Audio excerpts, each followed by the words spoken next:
Breaking news కడపలో ఒక దారుణ ఘటన జరిగింది। ఈ వార్త మిమ్మల్ని కొంత కలవరపాటుకు గురి చేయొచ్చు, కానీ మీకు ఈ వార్తకు సంబంధించిన విషయాన్ని తెలియచేయాలి అని, మీలో అవేర్నెస్ తీసుకొని రావాలి అని ఈ వార్తను ప్రసారం చేస్తున్నాం। 6 సంవత్సరాల చిన్నారిపై బాబాయి అత్యాచారానికి పాల్పడిన ఒక ఘోరమైన ఘటన కడప జిల్లాలో చోటు చేసుకుంది। ఆడుకుంటున్న చిన్నారికి చాక్లెట్ ఆశ చూపించి అత్యాచారానికి పాల్పడ్డాడు బాబాయ్। ఈ ఘటన ఆలస్యంగా వెలుగులోకి వచ్చింది। చక్రాయపేట మండలం అప్పిరెడ్డి గారి పల్లెలో ఈ ఘటన చోటు చేసుకుంది। చిన్నారిని 6 సంవత్సరాల చిన్నారిని మేనత్త వద్ద ఉంచి ఉపాధి కోసం ఇడుపులపాయలో ఉంటున్నారు ఆ చిన్నారి తల్లిదండ్రులు। మేనత్త హాస్పిటల్కి వెళ్లడంతో ఇంట్లో ఎవరూ లేని సమయంలో శివాజీ అనే వ్యక్తి అన్న కూతురిపై అత్యాచారానికి పాల్పడ్డాడు।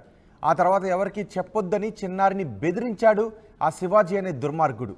దీంతో భయపడి తల్లిదండ్రులకు ఎవరికి ఆ చిన్నారి చెప్పలేదు। 2 రోజుల తర్వాత నొప్పిగా ఉంది అంటూ తల్లిదండ్రులకు ఫోన్లో చెప్పింది చిన్నారి। అసలు ఏం జరిగింది అని ఆరా తీయడంతో ఈ ఘోరాన్ని బయటపెట్టింది ఆ చిన్నారి। దీంతో పోలీస్ స్టేషన్కి వెళ్ళి ఫిర్యాదు చేశారు। ఆ చిన్నారికి ప్రస్తుతం వైద్య పరీక్షలు నిర్వహించి కేసు నమోదు చేశారు పోలీసులు। ఒకసారి మా ప్రతినిధి కిషోర్ ఉన్నారు పూర్తి సమాచారం అందించడానికి। కిషోర్, ఈ ఘటన గురించి మీ దగ్గర ఉన్న సమాచారం ఏంటి? ప్రస్తుతం నిందితుడు ఎక్కడున్నాడు? Thank you Rohit. ఆడుకుంటున్న చిన్నారిని ఎరగా చూపించి గుడిసెలకు తీసుకెళ్లి అత్యాచారం చేసినటువంటి ఘటన చక్రాయపేట మండలంలో చోటు చేసుకుంది। చక్రాయపేట మండలంలో ఉన్నటువంటి అప్పిరెడ్డి గారి పల్లెకి చెందిన ఏదైతే ఈ శివాజీ సొంత బాబాయ్ శివాజీ ఆ పాపను చాక్లెట్ ఎరగా చూపించి సమీపంలో ఉన్నటువంటి గుడిసెలకు తీసుకెళ్లి అత్యాచారం చేసినట్టు తెలుస్తుంది। అయితే చేసినటువంటి నేపథ్యంలో కూడా ఒక్కసారిగా కూడా చిన్నారిని బెదిరించడంతో తల్లిదండ్రులను చెప్పడానికి కూడా సంకోచింది। అయితే ఇటీవల కాలంలో తనకు తరచుగా ఏదైతే మలద్వారం వద్ద నొప్పి ఎక్కువగా ఉండడంతో భరించలేక ఆ విషయాన్ని తల్లిదండ్రులు చెప్పింది। ఈ విషయంపైన అటు ఆరా తీయగా అటు పూర్తి విషయాన్ని ఆ చిన్నారి చెప్పడంతో కూడా ఒక్కసారిగా కూడా తల్లిదండ్రులు కూడా తీవ్ర ఆవేదనకు చెందారు। ఆ తర్వాత అక్కడ ఉన్నటువంటి సమీపంలో ఉన్నటువంటి పోలీస్ స్టేషన్ వెళ్లి పోలీసులకు ఫిర్యాదు చేశారు। అయితే తల్లిదండ్రులు మాత్రం ప్రధానంగా ఏదైతే కూలీ పనులు చేసుకుని జీవనం సాగిస్తున్నారు, కూలీ పనులు చేసుకుని జీవనం సాగిస్తున్నటువంటి నేపథ్యంలో ఇరుపులపాయలో ఉన్నటువంటి అక్కడ కూలీ పనులు చేసుకుంటున్నారు। తన కూతురిని మేనత్త ఇంటి వద్ద ఉంచి చదివిస్తున్న తరుణంలో ఈ ఘటన చోటు చేసుకోవడం కూడా అటు తల్లిదండ్రులను తీవ్ర కలిసివేత గురి చేసింది। అయితే మేనత్త హాస్పిటల్కి వెళ్ళిన సమయంలో ఈ ఘటన చోటు చేసుకుంది। అయితే హాస్పిటల్కి వెళ్ళి వచ్చిన తర్వాత కూడా మేనత్త కూడా ఈ విషయాన్ని చెప్పడానికి భయపడింది। ఎందుకంటే తన వరుసకు బాబాయ్ అయినటువంటి బాబాయ్ బెదిరించడంతో ఒక రకంగా భయపడి ఇంట్లో కుటుంబ సభ్యులకు కానీ ఎవరికి విషయాన్ని తెలియజేయలేదు। అయితే ఇటీవల 2 రోజుల క్రితం ఏదైతే తనకు నొప్పిగా ఉందన్నటువంటి విషయాన్ని చెప్పడంతో తల్లిదండ్రులు ఆరాధించిన వెంటనే కూడా అటు తల్లిదండ్రులు ఇద్దరు కూడా ఫోన్లో అక్కడి నుంచి నేరుగా ఏదైతే అప్పిరెడ్డి గారి పల్లెకు చేరుకుని ఆ పోలీసులకు ఫిర్యాదు చేశారు। వేంపల్లె పోలీసులు ఏదైతే చక్రాయపేట పోలీసులు కేసు నమోదు చేసుకుని ఆ తర్వాత ఆమెను వైద్య పరీక్షల నిమిత్తం రిమ్స్కు తరలించారు। అయితే రిమ్స్కు తరలించినందుకు కూడా వైద్య పరీక్షలు నిర్వహించి ఆ తర్వాత నివేదికను వైద్యులు అధికారులకు అందజేశారు। అయితే ఈ వ్యవహారంపై అటు గోప్యంగా ఉంచడానికి ప్రధాన కారణాలైనటువంటి విషయం పైన కూడా అటు పూర్తి స్థాయిలో ఏదైతే పోలీసులు కూడా దర్యాప్తు కొనసాగిస్తారు। మరోవైపు ఈ ఘటన జరగడం కూడా అంటే ఒక రకంగా ప్రధానంగా కడప జిల్లా వ్యాప్తంగా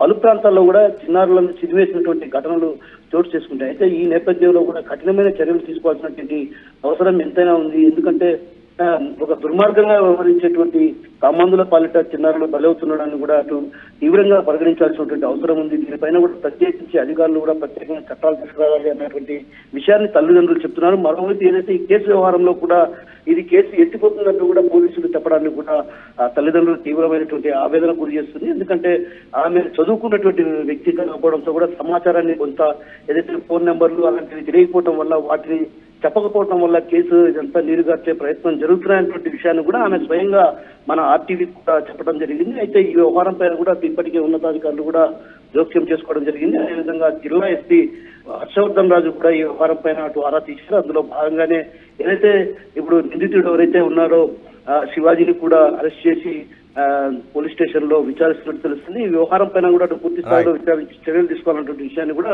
అతి తల్లిదండ్రులు చెప్తున్నటువంటి పరిస్థితి కనిపిస్తుంది। రైట్ కిషోర్, కడపలో దారుణ ఘటన చోటు చేసుకుంది। బాబాయే అన్న కూతురిపై 6 ఏళ్ల చిన్నారిపై అత్యాచారానికి పాల్పడిన దారుణమైన ఘటన చోటు చేసుకుంది। ఆడుకుంటున్న చిన్నారికి చాక్లెట్ చూపించి ఆ చిన్నారిపై అత్యాచారానికి పాల్పడ్డాడు శివాజీ। తర్వాత నొప్పిగా ఉందంటూ ఆ 6 సంవత్సరాల చిన్నారి తల్లిదండ్రులకు చెప్పడంతో ఆ తర్వాత అసలు విషయాన్ని చెప్పింది. బాబాయే ఇంతటి ఘాతుకానికి పాల్పడ్డాడని దీంతో పోలీసులకు ఫిర్యాదు చేశారు. పోలీసులు కేసు నమోదు చేశారు. బిఎన్ఎస్తో పాటు పోక్సోలో పలు సెక్షన్ల కింద కేసులు నమోదు చేసి ప్రస్తుతం శివాజీని అదుపులోకి తీసుకున్నట్టుగా తెలుస్తోంది. ఈ దారుణ ఘటన గురించి చిన్నారి తల్లిదండ్రులు మాట్లాడారు.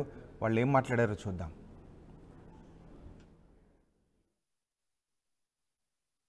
మా పాపని ఇంటి దగ్గర పెట్టి మేము త్రిబులెట్లో పని చేసుకుంటున్నాం సార్. మా ఆడబిడ్డ దగ్గర మా కూతురు ఉంటానింది, ఈ పాప దగ్గర ఉంటానింది సార్. ఉంటానంటే మేము రోజు ఫోన్ చేస్తూ ఉంటాం మా కూతురికి, ఎట్టుండవమ్మా, నువ్వు తిన్నావా లేదా, స్కూల్కి పోతున్నావా లేదా అని. నేను చేసింటే ఫోన్ నా కూతురు ఏం చెప్పిందంటే, అమ్మా అత్త వాళ్ళు హాస్పిటల్కి పోయినారు, మేము ఆడుకుంటున్నాము, శివాజీ బాబాయ్ వచ్చి నీకు చాక్లెట్ ఇస్తారా, సెల్లు చూపిస్తారా అని గుడిసెలేకి ఎత్తుకొని పోయి నా కూతురు చెప్పింది మేడం, నాకు చెప్పింది సార్. నాకు మరిది అవుతాడు, ఈ పాపకు బాబాయ్ అవుతాడు సార్. శివాజీ సార్ ఇచ్చాం సార్. వాళ్ళు పెట్టినారు సార్ కేసు, వాడు ఆ స్టేషన్లోనే ఉన్నాడు. ఆసుపత్రికి వచ్చినాం సార్. వాళ్ళు రిపోర్ట్లు ఇచ్చేటప్పుడు రీఛార్జ్ అని రాస్తారు కదా మాకు ఇంటికి, రాసేటప్పుడు ఫోన్ నెంబర్ చెప్పండి అని అన్నారు సార్. నాకైతే గుర్తులేదు, నేను చదువుకోలేదు మేడం అన్నే. అంటే ఈ కేసు ఎత్తిపోతాయిలే, అది కరెక్ట్గా లేదని వాళ్ళు గదురుకుంటున్నారు సార్ పోలీసు వాళ్ళు. మా పాపని ఇంటి దగ్గర పెట్టి అడుగు బ్రదర్, నాకెందుకు. అవును, 164 మహిళా ఎస్ఐతో స్టేట్మెంట్ రికార్డ్ చేయించడానికి వచ్చినాం. అది మేడం చేస్తుంది, మేము ఉన్నాం. అడుగు బ్రదర్, నాకెందుకు. అవును, 164 మహిళా ఎస్ఐతో స్టేట్మెంట్ రికార్డ్ చేయించడానికి వచ్చినాం.